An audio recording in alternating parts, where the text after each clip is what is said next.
Shalom ibu-ibu, selamat pagi untuk kita semua. Terima kasih atas kehadirannya telah meluangkan waktunya pada pertemuan P2K2 pada bulan ini. Sebelum kita mulai pertemuan kita pada pagi hari ini,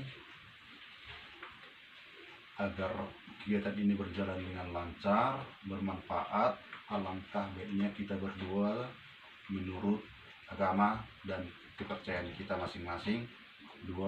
Kita mulai. Ibu, topik kita pada pagi hari ini, pada pertemuan kita pada pagi hari ini, yaitu perlindungan dan kesejahteraan lansia. Coba dulu ibu-ibu, masih ingat gak pelajaran kita bulan yang lalu? Ibu-ibu atas jawabannya. Ya, pelajaran kita bulan yang lalu tentang pelayanan terhadap disabilitas. Ya, kita harus merawat dan melindungi hak-hak yang khususnya yang disabilitas berat. Contohnya memberikan makanan, ya, terus memberikan pakaiannya yang bersih dan layak. Iya, terima kasih. Ya, kita lanjutkan topik kita pada pagi hari ini tentang perlindungan dan kesejahteraan lansia. Coba ibu-ibu, apa kira-kira pengertian lansia? Terima kasih Bu atas jawabannya. Ya, di sini kita sama-sama melihat pengertian lansia atau lanjut usia.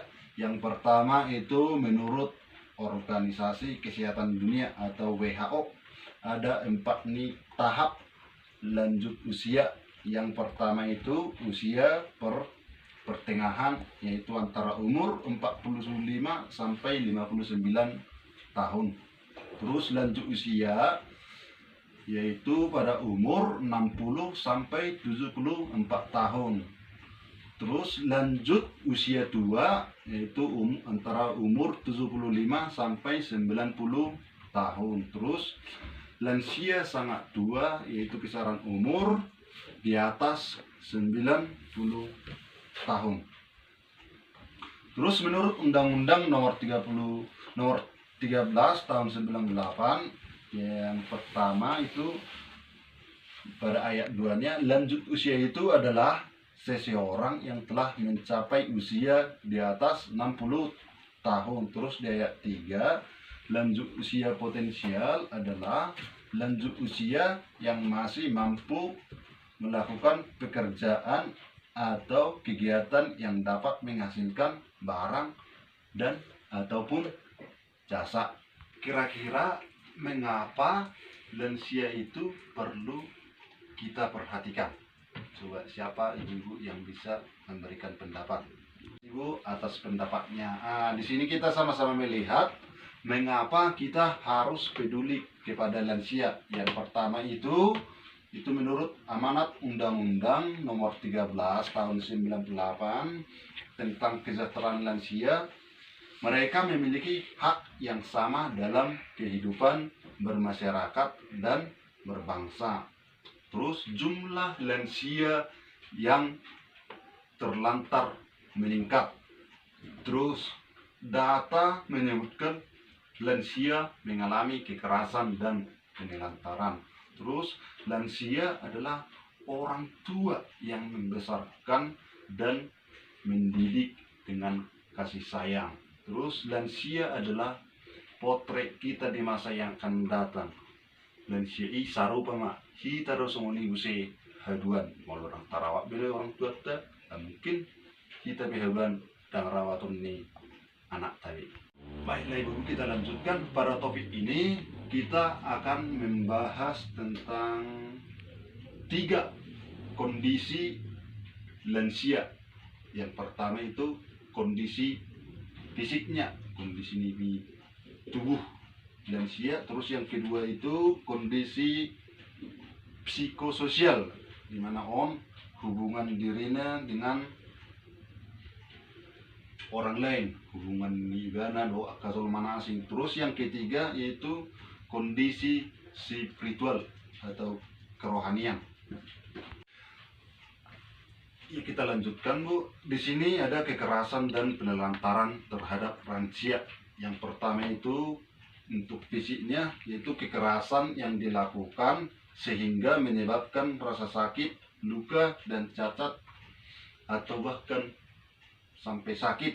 Nah, contohnya ini mendorong, mencubit, memukul, terus tidak menyediakan makanan dan minuman untuk lansia. Terus kekerasan verbal atau kata-kata, di mana ini tindakannya menggunakan kata-kata yang seringkali menyakitkan lansia. Contohnya menyebutkan namanya saja, terus menghina, terus mengancam, terus menakut-nakuti, terus membentak, terus marah dengan kata-kata. Terus kekerasan yang berikut, kekerasan emosi, di mana ini tindakan ataupun sikap yang menimbulkan rasa tidak nyaman, bahkan trauma atau sampai penelantaran. Nah, contohnya membiarkan lansia sendirian, terus membatasi bertemu dengan teman, terus tidak peduli, terus mendiamkan atau bahkan sampai penelantaran. Dan yang terakhir itu kekerasan finansial, yaitu penyalahgunaan harta milik lansia. Contohnya memanfaatkan uang lansia, terus menggunakan tanpa izin, terus tidak memberikan keleluasaan menggunakan uang. Lanjutkan ibu-ibu, topik kita pagi hari ini. Kita bentuk dulu, kita menjadi 3 kelompok. Kelompok 1 nanti itu kelompok fisik, terus yang kedua kelompok psikososial, terus kelompok 3 menjadi itu kelompok spiritual.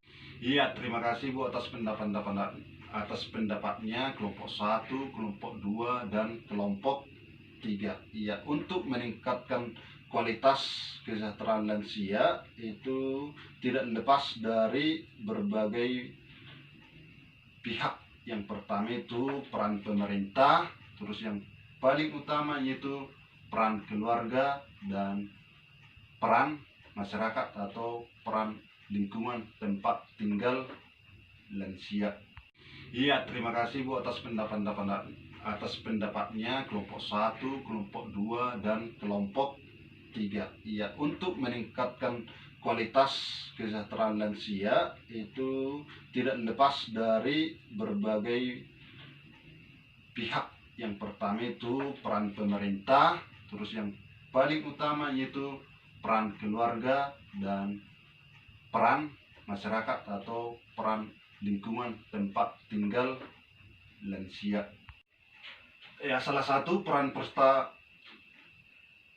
pemerintah dalam meningkatkan kesejahteraan lansia yaitu berupa memberikan bantuan sosial kepada lansia yang kurang mampu, menyediakan panti jompo atau panti sosial bagi lansia yang terlantar, terus melindungi lansia dengan peraturan yang mengakomodasi kebutuhan lansia tentang aksesibilitas, terus kemudahan sarana dan prasarana.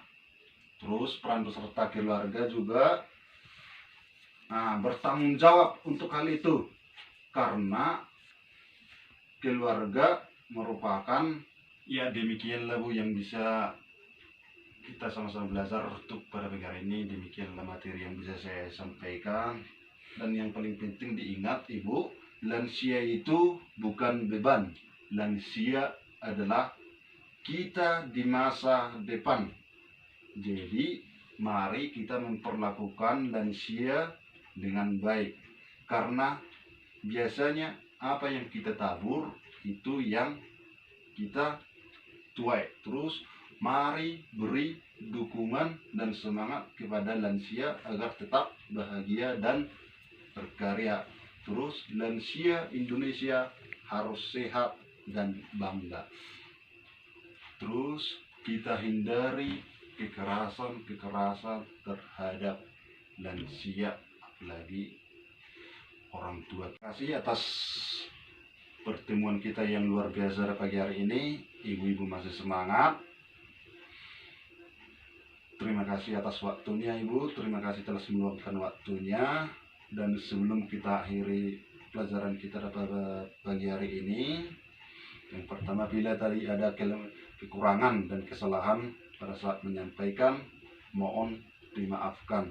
Dan sebelum kita kembali ke tempat kita masing-masing, alangkah baiknya kegiatan kita ini kita tutup kembali dengan doa. Kita berdoa menurut agama dan kepercayaan kita masing-masing. Doa kita mulai. Salam sejahtera untuk kita semua.